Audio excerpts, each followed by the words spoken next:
দিনটি ছিল 25শে আগস্ট। বিভিন্ন দাবি দাওয়া নিয়ে প্রশাসনের প্রাণকেন্দ্র সচিবালয় সারাদিন ঘেরাও করে রাখে সাধারণ আনসার সদস্যরা। দিনভর ভিতরে আটকে থাকেন উপদেষ্টা, ছাত্র আন্দোলনের সমন্বয়ক সহ অসংখ্য কর্মকর্তা। অবরুদ্ধদের বের করে আনতে রাতে সেখানে যান বৈষম্য বিরোধী ছাত্র আন্দোলনের সদস্যরা। শিক্ষার্থীদের সেই অভিযানে ছিলেন শাহিন হাওলাদারের ছেলে বিশাল। তবে সংঘর্ষ শুরু হলে সেখানে আটকে পড়া ছেলের ফোন পেয়ে তাকে আনতে গিয়েছিলেন তিনি। তখনই আনসারদের আক্রমণের শিকার হন শাহিন হাওলাদার। 10 দিন চিকিৎসাধীন থাকার পর বুধবার মারা যান তিনি। উনি ওখানে গেছে, ওনার ছেলের বাচ্চা না, ও আবার ওখানে যায় একটু ভিডিও করতেছে, ছেলের এই করে না, ওখানে আমাদের একটা ভিডিও ফুটেজ আছে। তখন ওই আনসাররা ওকে আঘাত করছে। স্টুডেন্টদের বাঁচাতে গিয়ে উনি মূলত আহত হয়, ওনার মাথায় আঘাত হয়।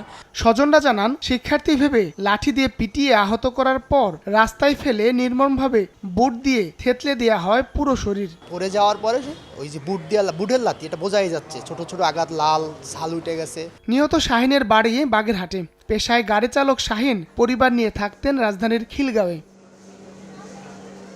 হায়দার আলী, সময় সংবাদ, ঢাকা।